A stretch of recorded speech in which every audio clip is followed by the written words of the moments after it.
Chapter 12 Part C. Sergeant Cuff's immovable eyes never stirred from off her face. "Thank you, miss," he said. "Do you happen to know anything about the smear? Might you have done it by accident yourself?" "I know nothing about the smear." With that answer, she turned away, and shut herself up again in her bedroom. This time, I heard her, as Penelope had heard her before, burst out crying as soon as she was alone again. I couldn't bring myself to look at the sergeant. I looked at Mr. Franklin, who stood nearest to me. He seemed to be even more sorely distressed at what had passed than I was. "I told you I was uneasy about her," he said. "And now you see why." "Miss Verinder appears to be a little out of temper about the loss of her diamond," remarked the sergeant. "It's a valuable jewel. Natural enough. Natural enough."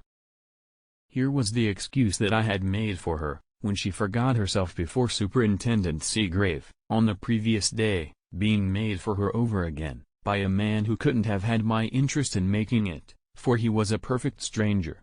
A kind of cold shudder ran through me, which I couldn't account for at the time. I know, now, that I must have got my first suspicion, at that moment, of a new light, and horrid light, having suddenly fallen on the case, in the mind of Sergeant Cuff, purely and entirely in consequence of what he had seen in Miss Rachel, and heard from Miss Rachel, at that first interview between them. "A young lady's tongue is a privileged member, sir," says the sergeant to Mr. Franklin. "Let us forget what has passed, and go straight on with this business. Thanks to you, we know when the paint was dry. The next thing to discover is when the paint was last seen without that smear. You have got a head on your shoulders, and you understand what I mean." Mr. Franklin composed himself, and came back with an effort from Miss Rachel to the matter in hand. "I think I do understand," he said. "The more we narrowed the question of time, the more we also narrowed the field of inquiry." "That's it, sir," said the sergeant. "Did you notice your work here, on the Wednesday afternoon, after you had done it?" Mr. Franklin shook his head, and answered, "I can't say I did." "Did you?" inquired Sergeant Cuff, turning to me. "I can't say I did either, sir." "Who was the last person in the room, the last thing on Wednesday night?" "Miss Rachel, I suppose, sir." Mr. Franklin struck in there, "Or possibly your daughter, Betteridge." He turned to Sergeant Cuff, and explained that my daughter was Miss Verinder's maid. "Mr. Betteridge, ask your daughter to step up." "Stop," says the sergeant, taking me away to the window, out of earshot. "Your superintendent here," he went on, in a whisper, "has made a pretty full report to me of the manner in which he has managed this case. Among other things, he has, by his own confession, set the servants' backs up. It's very important to smooth them down again. Tell your daughter, and tell the rest of them, these two things, with my compliments. First, that I have no evidence before me, yet, that the diamond has been stolen. I only know that the diamond has been lost. Second, that my business here with the servants is simply to ask them to lay their heads together and help me to find it. My experience of the women servants, when Superintendent Seagrave laid his embargo on their rooms, came in handy here. May I make so bold, Sergeant, as to tell the women a third thing?" I asked. "Are they free, with your compliments, to fidget up and downstairs, and whisk in and out of their bedrooms, if the fit takes them?" "Perfectly free," said the sergeant. "That will smooth them down, sir," I remarked, "from the cook to the scullion. Go, and do it at once, Mr. Betteridge." I did it in less than 5 minutes. There was only one difficulty when I came to the bit about the bedrooms. It took a pretty stiff exertion of my authority, as chief, to prevent the whole of the female household from following me and Penelope upstairs, in the character of volunteer witnesses in a burning fever of anxiety to help Sergeant Cuff. The sergeant seemed to approve of Penelope. He became a trifle less dreary, and he looked much as he had looked when he noticed the white musk rose in the flower garden. Here is my daughter's evidence, as drawn off from her by the sergeant.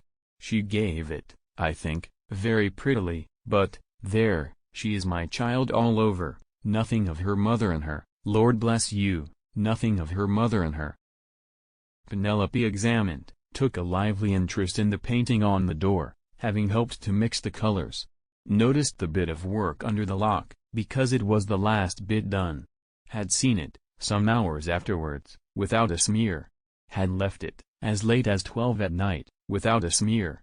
Had, at that hour, wished her young lady good night in the bedroom, had heard the clock strike in the boudoir, had her hand at the time on the handle of the painted door, knew the paint was wet, having hoped to mix the colors, as aforesaid, took particular pains not to touch it, could swear that she held up the skirts of her dress, and that there was no smear on the paint then, could not swear that her dress mightn't have touched it accidentally in going out, remembered the dress she had on, because it was new, a present from Miss Rachel, her father remembered, and could speak to it, too, could, and would, and did fetch it, dress recognized by her father as the dress she wore that night, skirts examined, a long job from the size of them, not the ghost of a paint stain discovered anywhere. And of Penelope's evidence, and very pretty and convincing, too. Signed, Gabriel Betteridge. The sergeant's next proceeding was to question me about any large dogs in the house who might have got into the room, and done the mischief with a whisk of their tails. Hearing that this was impossible, he next sent for a magnifying glass, and tried how the smear looked, seen that way. No skin mark, as of a human hand, printed off on the paint. All the signs visible, signs which told that the paint had been smeared by some loose article of somebody's dress touching it in going by. That somebody, putting together Penelope's evidence and Mr. Franklin's evidence, must have been in the room, and done the mischief, between midnight and 3 o'clock on the Thursday morning. Having brought his investigation to this point, Sergeant Cuff discovered that such a person as Superintendent Seagrave was still left in the room, upon which he summed up the proceedings for his brother officer's benefit, as follows. "This trifle of yours, Mr. Superintendent," says the sergeant, pointing to the place on the door, "has grown a little in importance since you noticed it last. At the present stage of the inquiry there are, as I take it, 3 discoveries to make, starting from that smear. Find out, first, whether there is any article of dress in this house with the smear of the paint on it. Find out, second, who that dress belongs to. Find out, third, how the person can account for having been in this room, and smeared the paint, between midnight and 3 in the morning. If the person can't satisfy you, you haven't far to look for the hand that has got the diamond. I'll work this by myself, if you please, and detain you no longer from your regular business in the town. You have got one of your men here, I see. Leave him here at my disposal, in case I want him, and allow me to wish you good morning." Superintendent Seagrave's respect for the sergeant was great, but his respect for himself was greater still. Hit hard by the celebrated Cuff, he hit back smartly, to the best of his ability, on leaving the room. "I have abstained from expressing any opinion, so far," says Mr. Superintendent, with his military voice still in good working order. "I have now only one remark to offer on leaving this case in your hands. There is such a thing, Sergeant, as making a mountain out of a molehill. Good morning."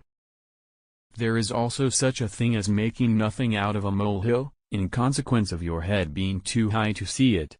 Having returned his brother officer's compliments in those terms, Sergeant Cuff wheeled about, and walked away to the window by himself. Mr. Franklin and I waited to see what was coming next. The sergeant stood at the window with his hands in his pockets, looking out, and whistling the tune of "The Last Rose of Summer" softly, to himself.